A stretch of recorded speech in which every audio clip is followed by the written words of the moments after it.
ఇక వివరాల్లోకి వెళ్తే రాష్ట్రంలో విద్యా వ్యవస్థలో పలు సంస్కరణలు అమలు చేసి నిరుపేద మధ్యతరగతి కుటుంబాల పిల్లలు ఉన్నత విద్యను చదువుకునేలా ప్రత్యేక ప్రణాళికలను సిద్ధం చేసి అమలు చేస్తున్న రాష్ట్ర ఐటీ విద్యాశాఖ మంత్రి నారా లోకేష్కి రాష్ట్ర గృహ నిర్మాణ సమాచార పౌర సంబంధాల శాఖ మంత్రి కొలుసు పార్థసారథి కృతజ్ఞతలు తెలిపారు.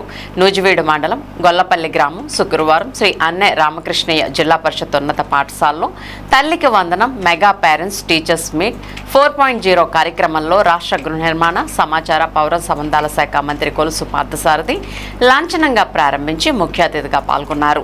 తల్లికి వందనం లబ్ధిని పొందిన విద్యార్థులు ఇంటింటికి స్వయంగా వెళ్లి ప్రభుత్వ పథకాలు భవిష్యత్ కార్యాచరణపై పిల్లలు తల్లిదండ్రులతో మంత్రి కొలుసు పార్థసారథి మమేకమయ్యారు.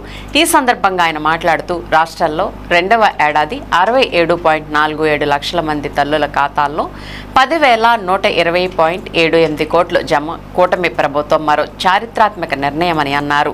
ఇచ్చిన మాట ప్రకారం రెండవ సంవత్సరంలో రాష్ట్రంలో అర్హులందరికీ జమ చేశామని తెలిపారు.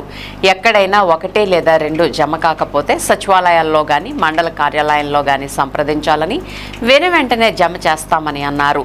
ఈ కార్యక్రమంలో సబ్ కలెక్టర్ బొల్లిపల్లి వినూత్న, జిల్లా విద్యాశాఖ అధికారి ఎం వెంకటలక్ష్మమ్మ, డిప్యూటీ విద్యాశాఖ అధికారి డాక్టర్ పిఎస్ సుధాకర్, మండల విద్యాశాఖ అధికారులు, వివిధ శాఖల అధికారులు, ఏఎంసీ చైర్మన్ కుంపటి అరుణ, ఎంపీపీ ఆరేపల్లి శిరీష, ఉన్నత పాఠశాల విద్యా కమిటీ చైర్మన్ జి వెంకటేశ్వరరావు, ప్రధానోపాధ్యాయులు జి శారద, ఉపాధ్యాయులు, నాన్ టీచింగ్ సిబ్బంది, ప్రజా ప్రతినిధులు, గ్రామ ప్రముఖులు, గ్రామ నాయకులు, కూటమి నాయకులు, విద్యార్థులు, వారి తల్లిదండ్రులు, గ్రామ ప్రజలు తదితరులు పాల్గొన్నారు.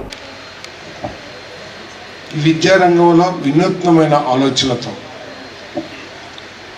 ప్రపంచంలో అభివృద్ధి చెందిన దేశాల్లో ఎటువంటి విద్యా విధానాన్ని అవలంబిస్తున్నారు, ఎటువంటి పాఠ్యాంశాలని అక్కడ పిల్లలకి బోధిస్తున్నారు, ఎటువంటి కల్చర్ని విద్యార్థుల్లో పెంపొందిస్తున్నారు అనే విషయాల మీద అవగాహన కల్పించుకొని మన ప్రాంతానికి తగ్గట్టు, మన సంస్కృతికి తగ్గట్టు, మన అలవాట్లకు తగ్గట్టు మన విద్యా విధానాన్ని కూడా పూర్తిగా తిరిగి రాసిన వ్యక్తి మన ప్రీతమ హ్యూమన్ రిసోర్సెస్ మినిస్టర్ లోకేష్ గారు అని చెప్పేసి మనం చేస్తామని ఆయన ఆలోచనలో భాగంగానే ఈ మెగా పేటీఎం మీటింగ్స్ని ఏర్పాటు చేసి తల్లిదండ్రులు, ఉపాధ్యాయులు, విద్యార్థులు అందరూ ఏదో ఒక సమావేశంలాగా కాకుండా ఒక చర్చా వేదికలాగా చేసి మీరు చేస్తలేదని చెప్పడం ఎంత విడ్డూరో ఒకసారి ఆలోచించేయండి.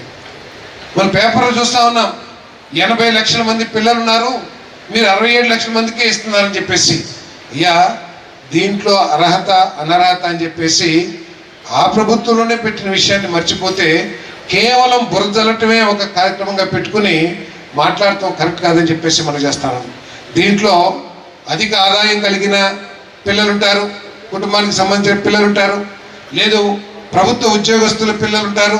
దాదాపు మనకి 13 లక్షలు 12 లక్షల మంది ప్రభుత్వ ఉద్యోగస్తులు ఉన్నారు. అదేవిధంగా ఇన్కమ్ ట్యాక్స్ అసిస్టెంట్లు ఉన్నారు, లేదు పెద్ద పెద్ద రైతులు ఉన్నారు. వారి పిల్లలకు కూడా ఇవ్వాలని అంటే అది ఎంతవరకు సవ్వో కూడా ఒకసారి ఆలోచించామని చెప్పేసి మనం చేస్తాను. ఎంతసేపు ప్రజల్లో